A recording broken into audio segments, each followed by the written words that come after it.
وش لح يوصل لينا سكران وعايف ديني علي مزاجي والمود عم فكر صاحب محمود.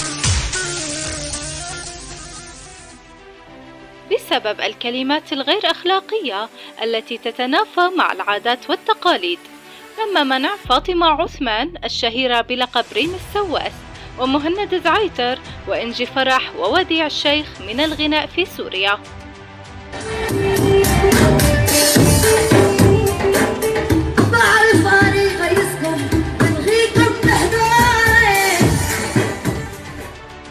حيث أن نقابة الفنانين بصدد إصدار قرار المنع الذي يضم أيضا ليال خوري وجاد الزعبي وماي غنام من الغناء على كافة أراضي الجمهورية العربية السورية، لما تحمله البرامج الفنية من كلمات غير لائقة تؤثر سلبا في الذائقة العامة لدى الأطفال واليافعين والكبار.